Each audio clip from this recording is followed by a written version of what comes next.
matter if you have one ass cheek and three toes. I will beat your ass.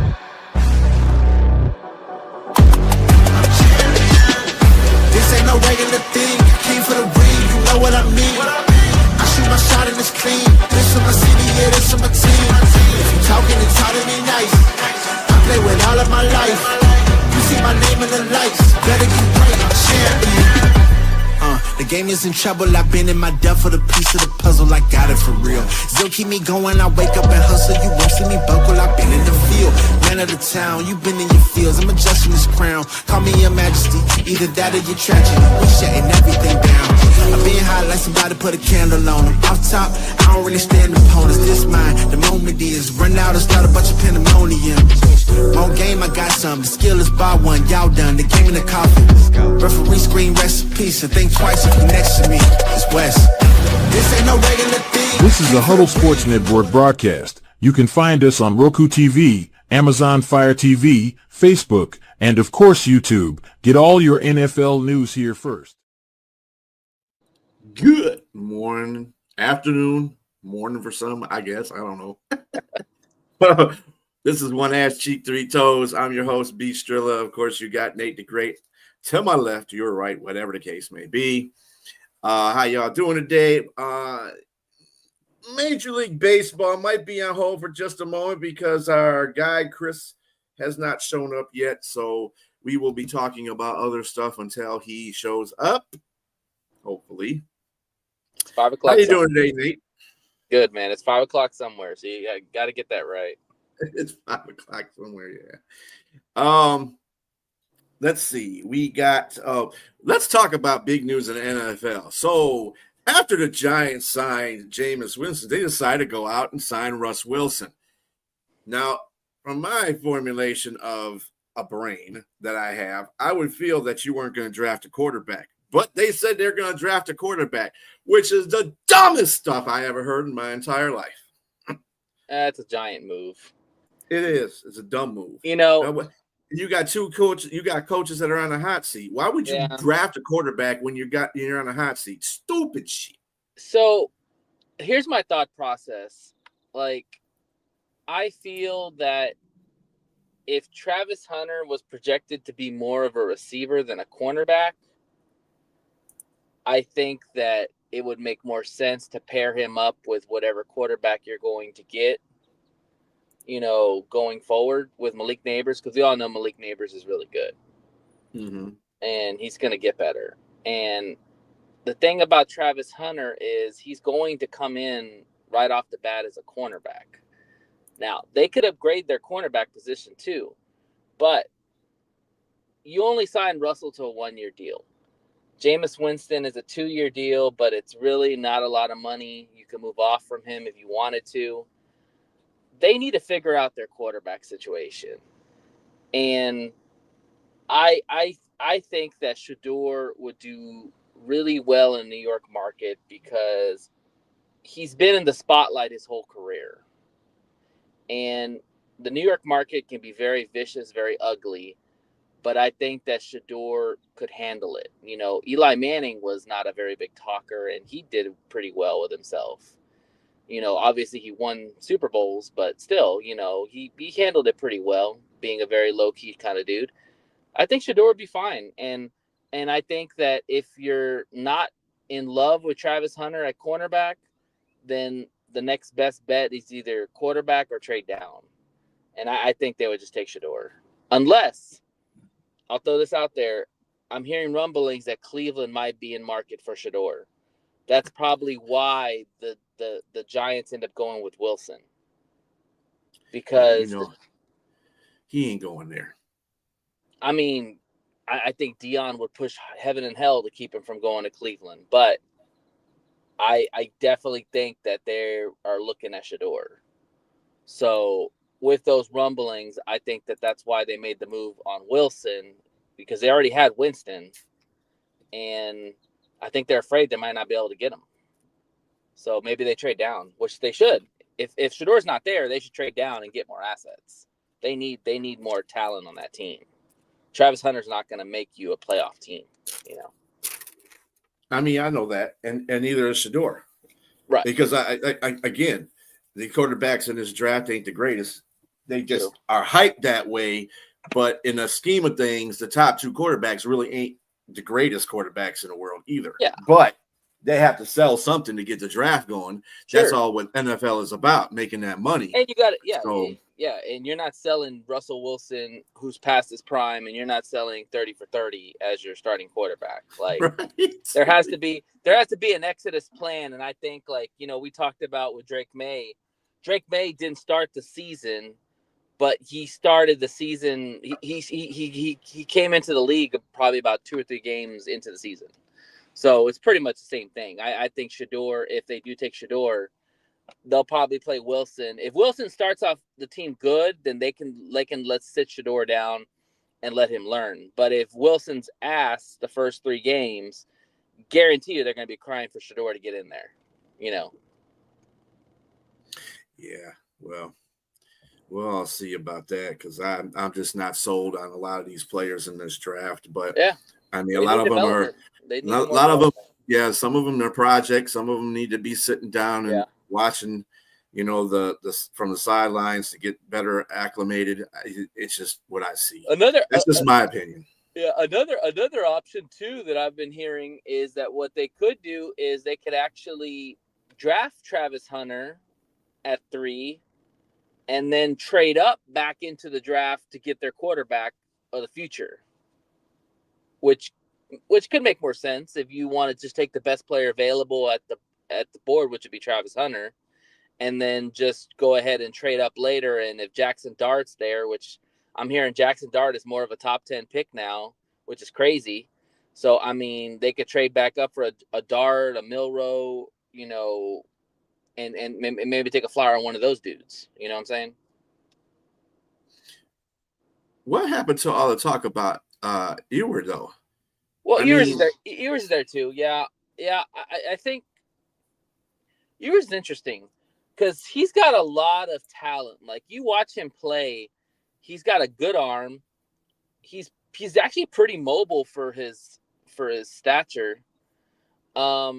His thing is that he just makes a lot of dumb mistakes. You know, like he'll misread defenses. He won't hold on to the football. You know, he runs backwards at times. He's got some stuff he's got to work on, but the talent's there. Like he kind of reminds me of it's gonna sound bad with the comparison. He kind of reminds me of Will Levis coming out of college. You know, and Will Levis hasn't really done anything in the NFL. They're both very strong arm quarterbacks, probably a little too cocky and moxie for themselves, but they could also move around a little bit, you know. I think the Steelers make a lot of sense for Ewers because he's a strong arm guy. You've got 2 guys that you could literally throw 50-50 balls to. And he had that at Texas. He had that with Bond. He had that with Wingo. He had that with Golden. Like, he would throw a lot of bombs. He's a deep thrower.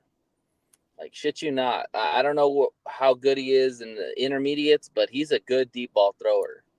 And I would just think that when you got guys like DK Metcalf and George Pickens on your team, you've got home run threats on both those guys, you know? Like, you put it on the right spot. They're going to go the distance because they're really good after the catch. You know. Let's see what they got on the Ewers here. He would make more sense. They actually got he's even on the draft website I go to. He's above even Milroe. I would put him above Milroe because he's a better thrower than Milroe is for sure. Absolutely. Milroe's a better athlete, but Ewers is a better quarterback thrower. Like he can throw from the pocket, he can throw deep, he can make all the NFL throws. So he's a pocket passer because he has limited mobility and rushing ability, severely strict offensive flexibility. So he's definitely a pocket passer. Yeah, he can wiggle. He can wiggle a little bit. Like he's got a little bit more mobility than maybe a Stafford does, or I think he's a little bit more athletic than Levis was. But he can extend the plays. But yeah, he's going to throw from the pocket mostly. Like his biggest strength is his arm. The guy can chunk it. Like if you watch Texas play, they would take about two to three, 4 shots a game. Like you remember him when he played against Michigan, he was tearing up that secondary with deep shots. That's just how their offense is based on. Yeah, but he throws too many throws in the coverage, trying to create explosive plays. Yeah, I mean he's got moxie, so he's definitely going to put the ball in. So he's a gunslinger. He's going to come up with some interceptions. He's going to be Brett Favre-ish. Sure. Probably. Yeah. I just get that. That's a fair comparison. Yeah, I think his ceiling could be Brett Favre. His floor is probably Will Levis. Yeah. That's the floor. That's not the floor. That's the basement. But I mean, I think Levis just needs the right quarterback coach. That's what it is, and he's not in the NFL because he's got like you said about Ewer. He's got the talent. Mm-hmm. He just he makes some bad decisions sometimes. The funny thing about with Will Levis is Brian Callahan's not a bad offensive coordinator. Like he's coached some good quarterbacks. Like I think with Levis is a mental thing. Like, he came in kind of cocky, talking about the guns, talking about showing off and all that. And, I don't know where Mayo came from. Why do they call him Mayo? I'm kind of curious. Because, he does mayonnaise commercials, right? I did not know that. Yeah, he does mayonnaise commercials for Hellman's. I think it's Hellman's. Oh, that must be in that area because I don't see that and the fact that he puts mayo in his coffee.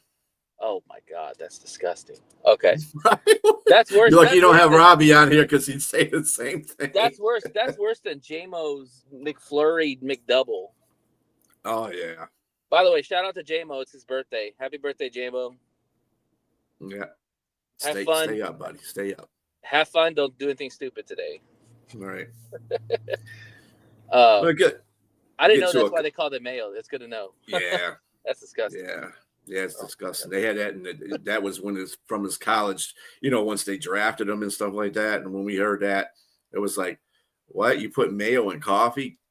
Yeah, dude. You know what? Knowing that, we got to redo our worst things list. Where you would either have to do the Dan Campbell special, the Jerry Jones salty, whatever they call it, the breakfast thing where he puts all that salt on there. The J-Mo McDouble with McFlurry, and then the mayo and the coffee with Will Levis. Oh, my God. Well, the Dan special ain't bad. Okay, take out the Dan special. That's just coffee. But that's just coffee. But just those three. Well, Two shots. I think the Dan special would just kill some people because Dan's a big dude. That would have him spinning for, days. That's 2 shots of espresso, God. like he says. Yeah. 2 shots of espresso. There you go. It's a Starbucks thing. I mean, a lot of people. I'm sure there's a lot of people out there that do that anyway. Probably. I know a lot of people that do exercise and run and stuff like that, and they do their run. They'll go, do their thing, go to work, and then on their way to work, they'll go get coffee and they'll get a couple of shots of espressos. Like you already don't need that much. You know what I'm saying? Oh, but no. Yeah. Their adrenaline is just constantly flowing, so they need that kind of stuff to keep it going. Me personally, I can't get that unless I'm like dead in the world. I can't have that many shots of espresso. Yeah. I'm sorry. My regular coffee is fine. They're all hopped up on Mountain Dew. Right. So just a couple of things from yesterday. Mm-hmm. Our Detroit Pistons beat my Detroit Pistons, not yours. I'll root for them. Hey, I'll root for them. Beat the San Antonio Spurs 122-96. They beat the crap out of them. Yeah. And they didn't have Cade Cunningham in that game. Yeah. But Sasser came up with 27 points. Sasser. Yeah. They're getting points from everywhere. Tim Hardaway did play in that game, by the way. Let me just say this, and I know this is going to be an unpopular take, but I know a lot of people hated Troy Weaver, because they thought that he didn't know what he was doing.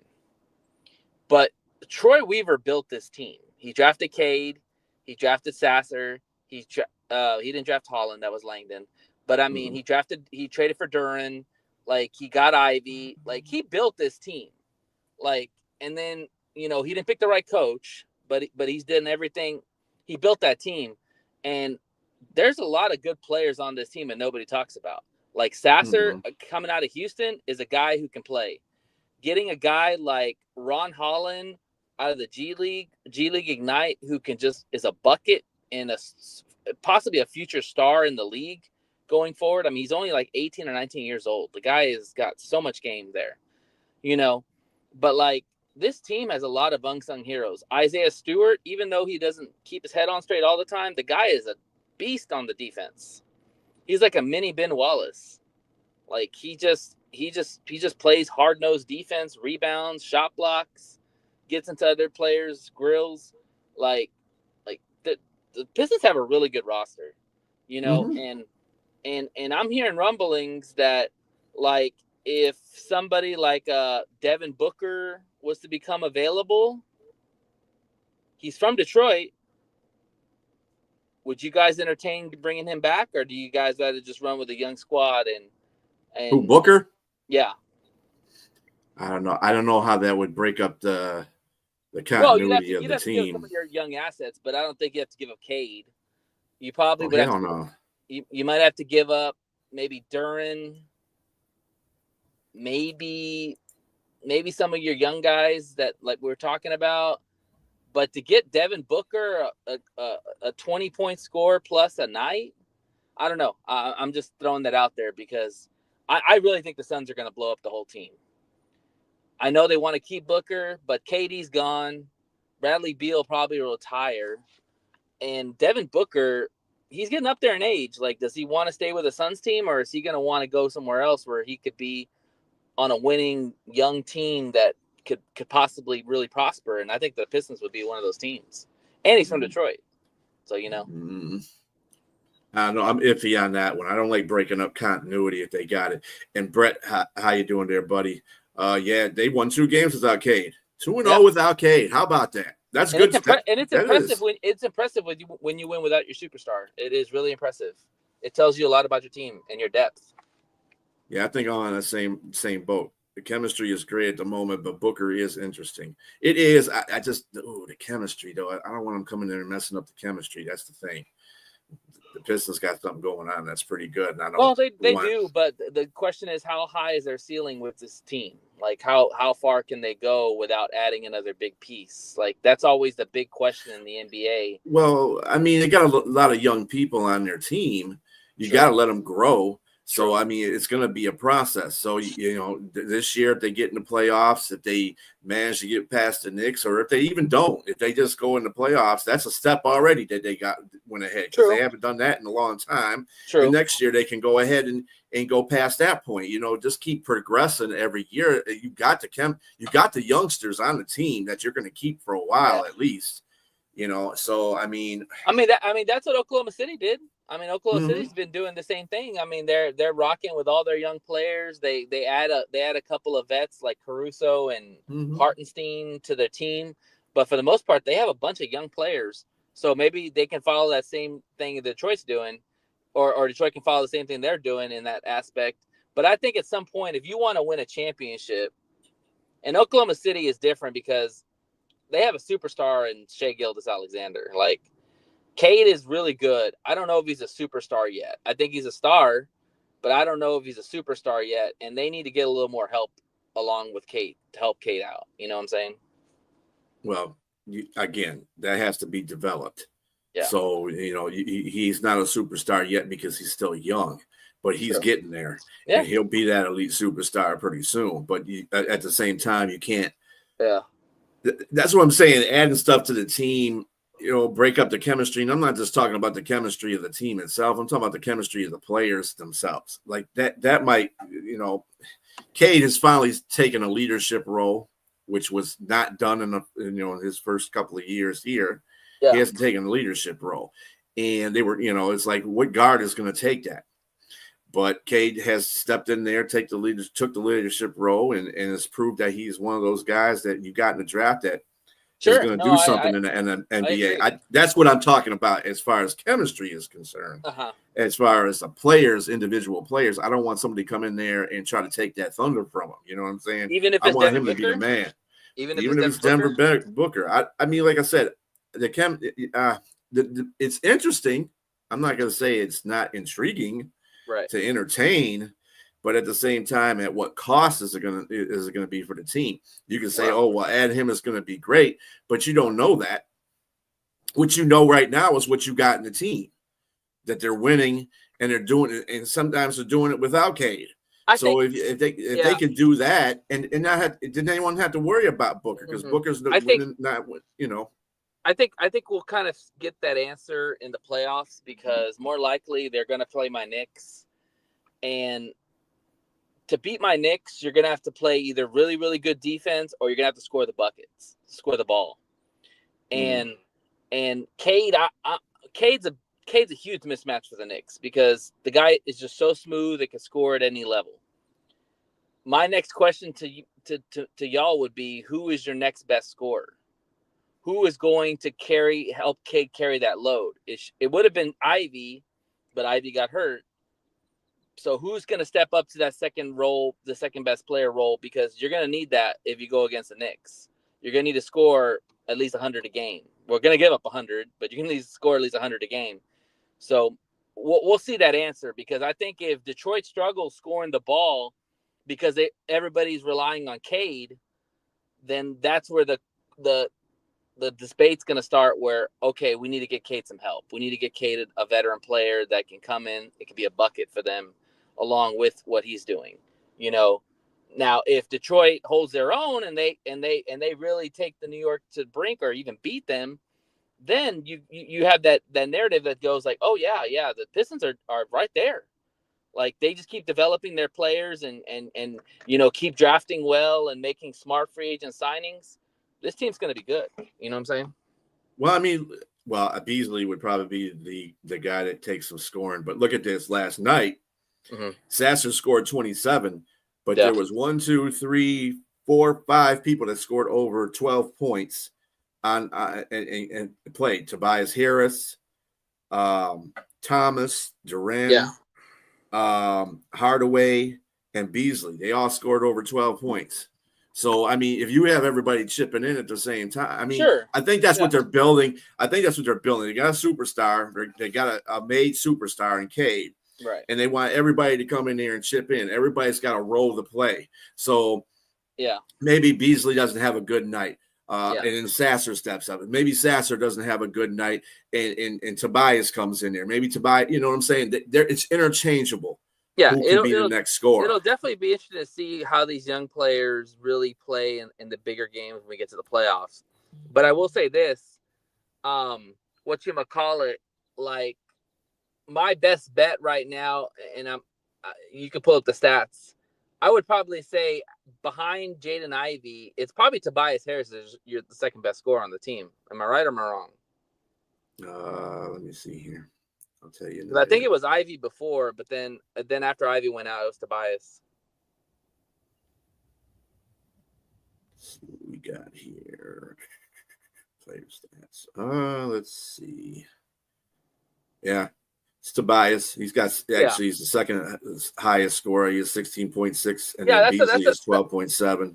That's what I figured. That's what I figured, and they're going to really need him to step up big time in the playoffs, because Tobias has played in the playoffs and he's been successful. Well, let me see that again, because it seems that Duran has got 21.5 points per game.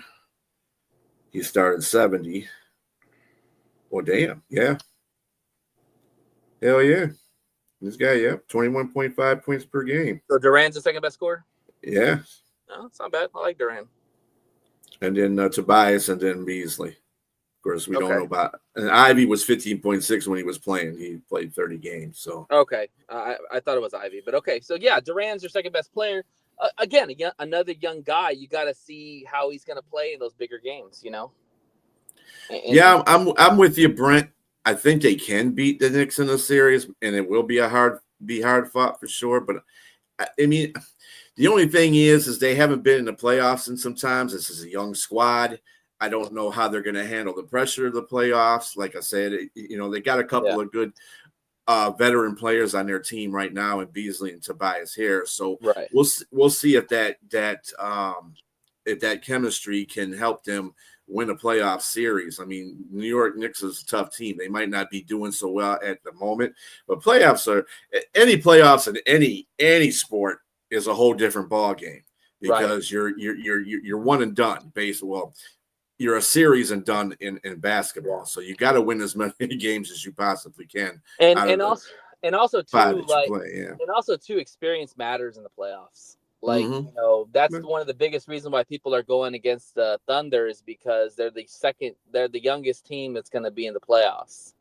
And people are like, well, if they go against the Lakers or they go against the Nuggets who have experienced players, how are they going to play in the biggest games? Because, you know, nobody's an idiot that when you get to the playoffs, you're going to take away Shai Gilgeous-Alexander.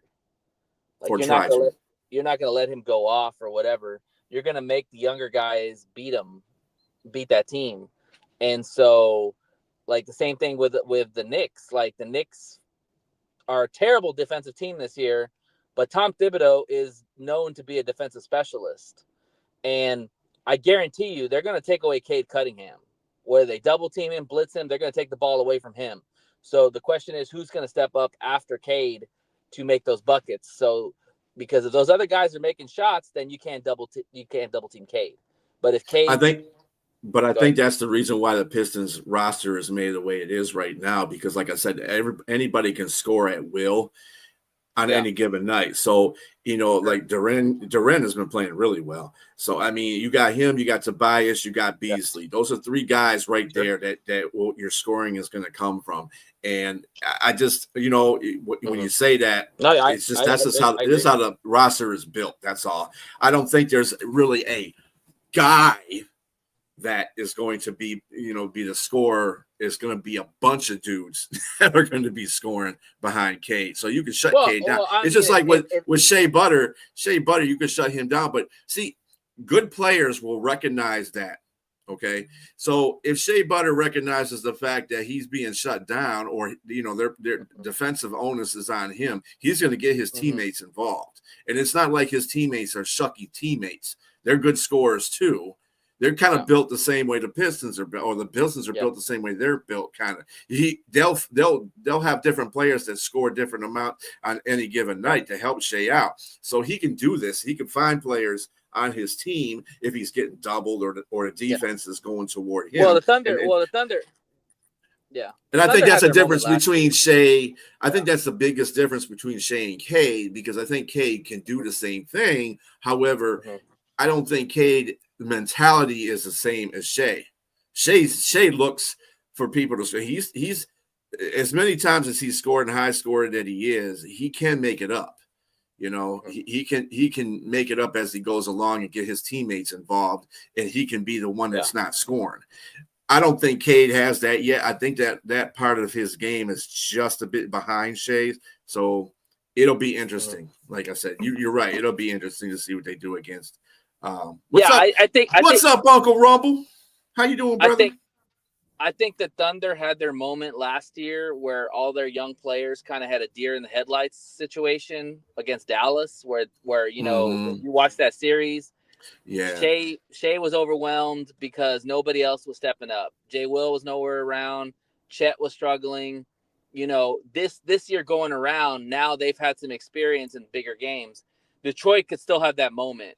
You know, not saying they can't win it, because I think it's a very good matchup with the Knicks if that's who they play. But it's going to be interesting to see how those young guys like the Asir Thompsons, the Ron Hollands, the Jaden Durans, the Isaiah Stewarts, even the Cades, you know, how they respond to playoff basketball, because playoff basketball is a lot more intense, a lot more tougher. Defenses are tighter. You know, games are tighter. Like, it's going to be interesting to see how they respond, because you could either go one or two ways in that situation. I think the NBA playoffs are going to be pretty interesting this year. I mean, there's so many superlatives, you know, than there were in a couple of years, you know, the last couple of years. So it'll be interesting. I think that Oklahoma, I think there will be a force to be reckoned with, as you alluded to the last time we had talked about this, because I think that Shea Butter has found other teammates, and other teammates are stepping up for him, and they're playing a lot better defense too. So I think that even though they don't really have the experience on their team, they do have a coach that they can get them to that point.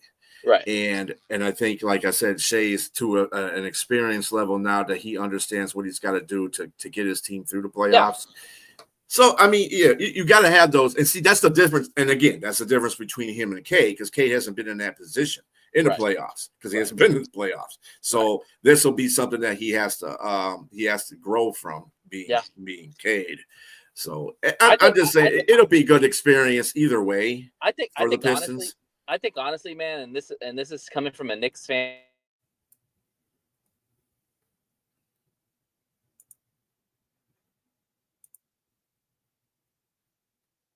He faded out on me, folks. There you go. You know, we're going against a bunch of thoroughbreds that play good defense and like to run all day. It's a tough matchup. You know, I think I would give a slight edge to Knicks because of JB, because Jalen Brunson is big time, and when he's on, the Knicks are pretty damn unstoppable. So I mean, but if he's not 100% and he's not playing well, then you guys have a chance. There's no doubt in my mind, because JB is kind of the difference maker. Like, I put him above Cade right now, and you know, Cade's ascending. There's no doubt about that. He made his first All-Star game, well deserved. He's gonna be a big time player going forward. But JB's been there, and he's a difference maker for the Knicks. And if he's on, he's on. If he's not on, oh shit. It could be a first round exit for us. Yeah, I mean, who is your second scorer on your team? Karl Anthony Towns. Okay. Yeah. And see, when you say that without hesitation, that means you do have a number two. See, that's what I'm saying with the Pistons. It's everywhere, and I think y'all Uncle Rumble did that. Yeah. Uncle Rumble led that comment about they have any given night anybody can be the leading scorer, which is true. And when Cade's not on the floor, because Cade usually is the one that leads the score. He's had a couple of games he didn't do well, but then the whole team. Let's not get it twisted. Cade Cunningham is the best player on the Pistons, period. Yeah. No, yeah. And he's the one that's going to be taking the shots at the end of the game, period. Mm-hmm. Like, everybody else is just going to fall in line. I'll be right back. All right. Anyway, just on the other tips of wow, Nate gets his things going on there. The Avalanche beat the Red Wings 5-2, but let's say that's not going to never happen anymore. What's up going on, Neo, better known as the Bandit? How you doing, brother? Now we have baseball coming up. Tomorrow is opening day. Tomorrow is opening day for the Major League Baseball Association. And we were going to have Chris on here. I don't know whatever happened to Chris, but it doesn't look like he's going to show up today. Hopefully next week he'll be here. What's happening at third base for the Tigers right now, I have no idea, because they got nobody. And it doesn't look like this rookie that everybody was talking about is still in AAA. And they don't look like they're going to bring him up. So I don't know what's going on with that whole situation. But third base, and they're sending their closer down to AAA too. Yeah, they just did that today. Yeah, Jason Foley. They said they sent him down to AAA to sharpen up, because he gave up 5 hits or 5 runs in 7 and 1.1 innings. So, and he's a closer. So you're giving up 5 runs in 7 innings. This is not a good thing. Then we got, our opening day for the Tigers lineup for the pitching rotation is going to be Tariq Skubal, Jack Flattery, Reese Olson, Casey Mize, and Jackson Jobe. And I'm going to tell you that pitching staff right now is good. What's up, Dennis? How you doing, buddy? Nice to see you out here. That's Dennis from Tokyo Sports. And we just had, and we had we had Bannon on here as well. Just mentioned there.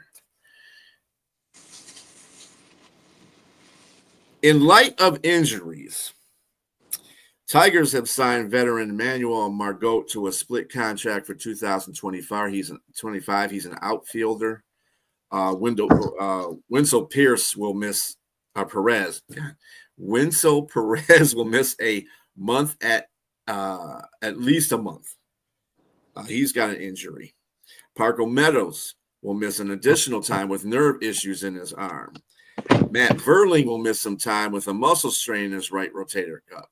I mean, outfield is good. The outfield, and that's hitting power too. And Parker Meadows and Matt Verling, that's hitting power too. That we're going to be missing out the lineup.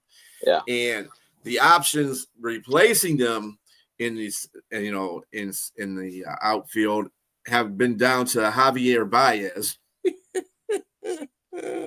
I mean, I guess that would be good for I don't know if I want his bat, but I definitely don't mind his defense. I mean, if you could put him in an outfield on defense, I mean, hey, if he works that way, he's already made a couple good plays during spring training. So in the outfield, and Ryan Credler. Now, Ryan Credler just got sent back to the, to the minors too. So I don't know what's going to go on with that. But they're going to have their plate full for the opening game series tomorrow, because they are taking on the Los Angeles Dodgers, the Los Angeles champion Dodgers. Yeah. It'll be Tariq Skubal versus Blake Snell for the first game. I don't know. At full strength too. Mookie Betts, I don't think he's playing in this series. Yeah, well, he's one of their best players behind Shohei. Yeah, and last year, I mean, we can go by what happened last year. Like I said, the Tigers beat the Dodgers at their place 2 out of 3 games. Yeah, when they played them, but this is a different time, and those players aren't playing for the Tigers right now because they're hurt. This is a lot better Dodgers team, top to bottom. Well,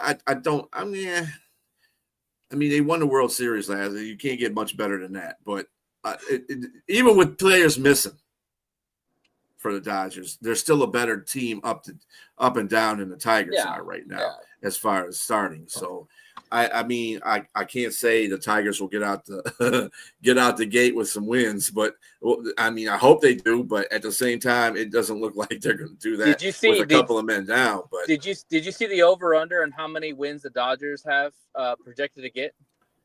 Well, what was the over under? 104 wins. The record for an MLB team ever is 116. Damn, they could do 116. I think they can do it. Yeah. That's all you need to know, how good that team is. Yeah, 104 is the over and under. Shit.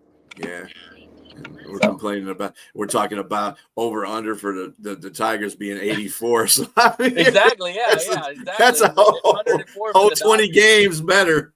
Yeah, that's what I'm saying. They'll be good. Good this team they'll be fine. I'm not worried about the Tigers. I mean, I think the Tigers will actually be. I don't think they're going to be better than Cleveland. I think the Guardians have a solid lineup as well, and depth in their lineup. So I think that they're going to be the ones that win the division. But I think Detroit can give them a run for it. I don't think they're going to win it. But I think they're better than Minnesota. People hyping up Minnesota. I don't think Minnesota's going to be that good this year. And Chicago, okay. And Kansas City is kind of like I think they could very well be the second best team, and they could be the very well second best team in the AL in that division behind the Cleveland. Yeah, I agree. Yeah, behind the Guardians. Yeah, I hate saying Guardians. I like the Indians, but it's got to be PC about it. Whatever, guys. Come on. That's for another day. Yeah, come on. Anyway, but going back to the NBA, I mean not the NBA, but the MLB, MLB. Let's see, what else are we gonna have tomorrow? Tomorrow is the 27th. Yep, the Dodgers. Milwaukee's playing the Yankees. Baltimore's playing Toronto. We're playing the Rangers. Philadelphia is playing Washington. Boston's playing Texas. Pittsburgh's playing Miami. Atlanta's playing San Diego. The LA Angels are playing Chicago White Sox. That should be easy for the Angels, hopefully. New York Mets are playing Houston. San Francisco's playing Cincinnati. Cleveland's playing KC. Ooh, a divisional matchup in the beginning of the season. How about that? Minnesota's playing St. Louis. The Chicago Cubs are playing Arizona. Athletics are playing Seattle, and that's a full slate there for March the 27th, opening day in Major League Baseball. So who do you think is going to go? While we're talking, Go ahead. Go ahead. I was going to say, who do you think is going to be in the World Series this year? Just off. World Series? Okay. Dodgers. Oh, man. The AL is going to be hard. I don't know, man. That's a tough one. I don't think the AL is that good. I would have said the Yankees, but they have a lot of injuries and they lost their best pitcher for the year. Mm-hmm. You know what? I'm gonna go on a limb. I'm gonna say Boston Red Sox and Dodgers again. Screw it. Let's go. That's going out on a limb. Not too much bias going on there for somebody who's a Boston Red Sox. Well, I mean, getting Bregman was a really good signing, and we needed a bat, and we got Rafi. And if our pitching is somewhat decent, I mean, we can win the AL East. And usually, if you win the division, you're right in the competition for the pennant. So yeah, I'm gonna say fuck it, man. Let's go. Boston Red Sox and Dodgers for the. I think I'll stick with you on the Dodgers, but I'm gonna choke on my spit saying this. But I think the Cleveland Guardians will be the ones that are in there with them. I think Cleveland is stepping their game up. That's a possibility. Yeah. And as much as I hate anybody in our division, obviously, I don't want to dislike. Hate's a strong word, but especially Cleveland. I don't like Cleveland, but as long as they ain't the White Sox, I'm fine. Honestly, B, like the AL is up for grabs. Like there's about 5 or 6 teams that you could argue that could win the AL. Pin in there, yeah.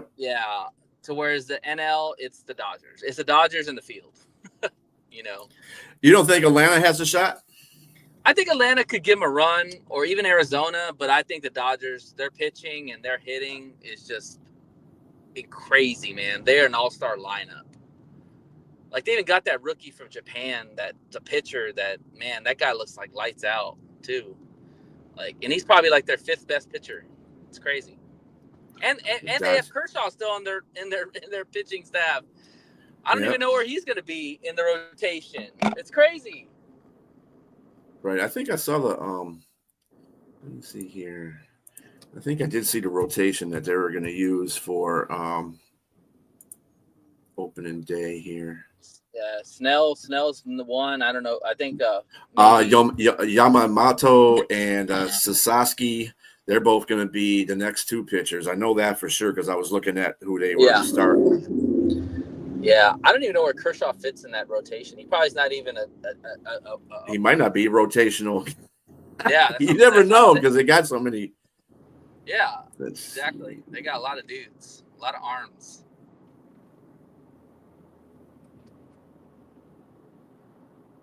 Hey, but let me ask you this question, B. Since you're about your Tigers, give me your breakout player for the season for your Tigers. Breakout player. Yes, it can be anything. It could even be a schoolboy game if you want to say it. I don't care. No, he's not going to be. He's already a breakout player. I'm not going to go with that. Let's see. I think it will be another pitcher. Okay. Who are you saying? I am looking at. We're probably thinking the same player too. I bet. It's either. My mind tells me one thing, but I'm still thinking that it could be. Just go with one. Just pick one. So, I like Jackson Joby as a pitcher. Yeah. but I'm really thinking that it could be Flattery. Flattery can be much improved. I think he'll get the job done. Let me see what we got here. Okay, so you're gonna go with Flattery? Yeah. Okay. All right, let's see.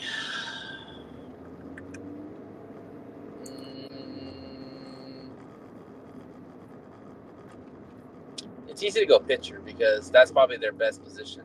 It's pitching. Yeah. I'm gonna Most go. definitely. All right, I'm gonna go walk on the wild side here. I know he's an older player and he's not like a young player, but I'm gonna go Gleyber Torres, man. I think that's an underrated signing for the Tigers, and if he's anything like he was with the Yankees, that's a huge bat that they hope to unleash with him. So I'm gonna go Gleyber Torres. Okay. I think he finds his bat in Detroit. I really do. I think what I'll do, I'll cheat. I'll do a pitcher. I'll pitcher and a batter. So the pitcher I'm going to go with is going to be.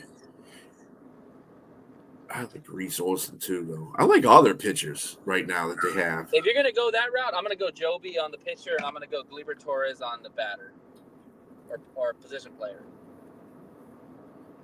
I like Andy Ibanez. I think he might do something. Yeah. Although Spencer Torkelson needs to get his stuff together and have a season like a really good season because he shows prospect. And then he gets sent down to AAA, comes back, shows prospect, and then it's like, dude, make up your mind. Are you going to be a consistent player? Or are you just going to keep going down to AAA because you suck sometimes? And that's the hardest. That's the hardest part about sports, man. Consistency, being consistent and good. Like that's what separates the great players from the good players. So bear with me just a moment. I would say Torkelson because, you're right. He needs to do well. he absolutely needs to do well. That's what Chris said. Like, it's shit or get off the pot for you, dude. Right. And he's right because he just needs to do that. Yeah. So Chris got taken away from somewhere. That's the reason why he couldn't contact me. He was in a secret area. He's still in the military, folks. So, sometimes the military will put you in areas that you can't do anything about. So it's all good. It's all good. He'll be back next Thursday or next Wednesday talking some Major League Baseball, but we're doing a pretty good job of that right now. He is MIA. Tigers have just added Gamble to a minor league deal. Ben Gamble to a minor league deal. So he's an outfielder. I think there's. I noticed in the last people that they've been signing have been outfielders. So they're very concerned about the outfield right now. Yeah. Well, you mentioned some of the injuries they've taken. Yeah, I think they have to address those issues. I'm sure he appreciates that, Rumble. A shout out to Chris to his service. Yeah, for sure. Yeah, I really do think they have a big worry about their fielding position right now. I mean, if you're even thinking of putting Javier Baez back in the outfield, you're definitely worried about your outfield position. Yeah. Well, it's a big part of your defense, man. You gotta have good outfielding to have good defense. Getting the balls.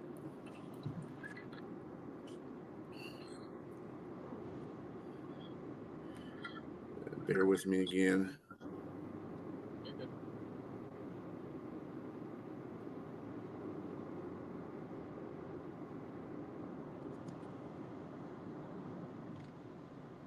Yeah, he was like, I'm not. It's not good because I haven't been relate to anything, and I was like, dude, the military waits for no one. So yeah, exactly. you got no choice in that matter. Yeah. No choice at all. I understand. He's going to be retiring next year in August. Again, we salute him for his service. But yeah, I know this from me being in the military. Military don't care about your podcast or anything like that. They don't care. No, they don't care. And if they do say they carry the line. Right. But let's see. What else can we cover today as far as news is concerned? Do you have any other news of your teams there, sir? Just before you go, I'm sorry. The UFL may not play this weekend because they're in a labor dispute. What? And yeah, they're in a labor dispute. This has been going on for a while. Hopefully they do. They come to an agreement by Saturday. Labor dispute? What the hell? Yeah. I thought they merged. Yeah, there was unfair practice charges that the union filed against some of the teams. Oh, wow. And I think that it's kind of escalated a little bit because it seems like they're not getting heard. Yeah, see, Brett understands. That's Chris, don't worry about it. Yeah, that's the problem with these new leagues, man, is that, because you don't have the backing like an NFL or the NBA does or MLB does. You're a very smaller league and you don't have a lot of capital staked into your brand. And so, yeah, if these players start revolting, yeah, you're screwed. Well, Memphis Showboats got a blow. Their head coach, Ken Wisenhunt, took a leave of absence. Oh yeah, former Steeler coach. Yeah, he took leave of absence, and so they're gonna have another coach step in there. So that's kind of a blow for Memphis Showboats because you're expecting your head coach to be there on game one, and he's not going to be there. Took it for personal reasons, probably something going on with his life. So hey, I didn't even know the show must go on. Showboats. Oh yeah. Yeah. Following the FL. Who's the coach of the Panthers? The coach of the Panthers, don't get me to lying. Shit, I thought you knew more than I did, man. Shit, I don't even know. Hey, I got to get used to these Michigan Panther teams. The UFL playing like almost immediately, and hold on a second here. I got you. We'll get it. See who their coach is. Their coach get Jake Bates on the show. Just kind of like asking questions. Yeah, he would be great to have on the show. Yeah. Mike. Oh, that's right. Mike Nolan is our head coach. Oh, okay. Former San Francisco. Mike Nolan's a real good head coach. Yep. And let's see. Steve Kazer's our general manager. Colin Baher's our defensive line coach, defensive coordinator. Oh yeah, Marcel Mellafil, whatever his damn name is. He's offensive coordinator, quarterbacks coach. He was their coordinators coach last year. Did pretty well. Don't see anybody new. Lions picked up Bruce Godkowski from the UFL. He was the OC for their team. I forgot what team it was. So we got some new faces on our team. We still got Rondell Carter, still as defensive end. He was a beast last year too. TJ Carter was another guy we had. Defensive end in the other side. So we had a Carter and Carter end. Let's see who else we got here. We got Danny. Like I said, Danny Etling's coming back as a quarterback. I liked Etling. I thought he played pretty well at times. Yeah. And their quarterback situation ain't the best. Yeah. It's rocky at the least. Is Etling projected to be the starting quarterback, or is it somebody else? Not Etling. No, I think Rocky Bernard, right? No, not Rocky Bernard. Rocky Lombardi is on the team, but EJ Perry was the one that started off last year. Who? He got injured. EJ Perry was a quarterback last year before he got injured. Who's that? So I don't know if they're gonna. I don't even know who that is. Where did he go to college? EJ Perry. He went to college. He was in Andover. He went to college. Where do you go prior to college? Showboat starting. Blah blah blah blah blah blah blah blah blah blah blah. He was on he was an Ivy League team. Oh, he's at Boston College. Oh, okay, that's nice. Okay, I'm gonna step 2017 to 18. All right. Step away real quick, B. No problem at all. So the teams in the UFL,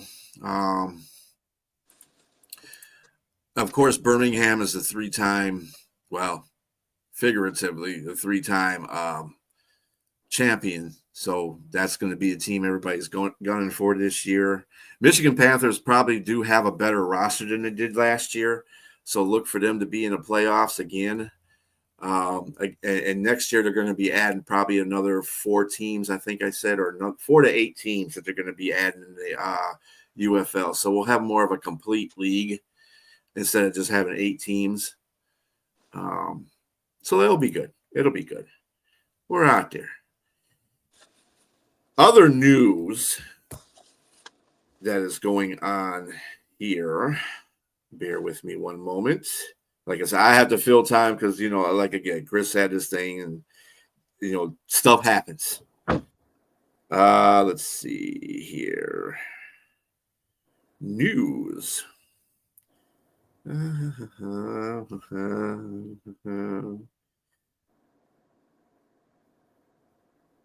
So let's see. Let's give you some power rankings for the NBA.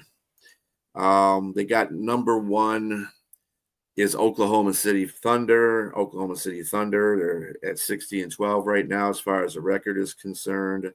The Boston Celtics are at 2 with a 53-19 record. At number 3, the Cleveland Cavaliers, 58-14. I think they dropped because of the fact that they had a pretty bad losing streak there, a 4-game losing streak. Houston is shooting up there at number 4 with 47-26 record. The number 5 would be Golden State, who is becoming a popular team, moving up the ranks. They're number 5 in the power rankings. Denver is number 6 at 45-28. The Los Angeles Lakers, I think the only reason why they're at number 7 because they've been playing horribly in the last 5 games. Horribly. They've been getting their ass kicked. Los Angeles Lakers, the Lakers. Oh, yeah. But they got them at number 7. I don't know why that is. But anyway, your New York Knicks are number 8, 45-26. The Memphis Grizzlies, another team that you liked, 44. Well, not you. Actually, who did like the Memphis Grizzlies yesterday? I don't like them over the Lakers, but, I mean, they're a good team. It's Memphis Grizzlies, 44-28. The Minnesota Timberwolves are moving up there. At 41-32. You got the Indiana Pacers up there at 42-29. And they've been playing really good ball lately, too. I think they've won their last 4 or 5 games. Los Angeles Clippers at number 12. The Milwaukee Bucks at number 13, which they've been not playing really well either. And then because they lost a team player. They lost the guy for the rest of the season. And the Detroit Pistons are at 14.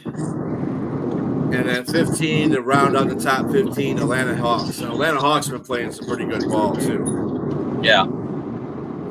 It's going to be a fun next couple of weeks. Probably some of the best basketball you'll see all season. Yeah, because everybody's trying to jockey for that position. Let's see. Okay. We're at the 2 o'clock hour? So the show, not yet. Oh, okay. Shoot, I'm ahead. My bad. Oh yeah, we're almost there. Yeah. So it is 59 minutes and 10 seconds into the show. So we will be bidding you adieu. Tomorrow is Thursday. It is Hockey Day with Jim. I do have confirmation on Jim. He will be on. So all you hockey fans out there, please be on the show tomorrow at 2 p.m. Eastern Standard Time, 1 o'clock Central Time for you guys in the Central Plains there. We are One Ass Cheek, 3 Toes, and we bid you adieu. Have a good day, everybody.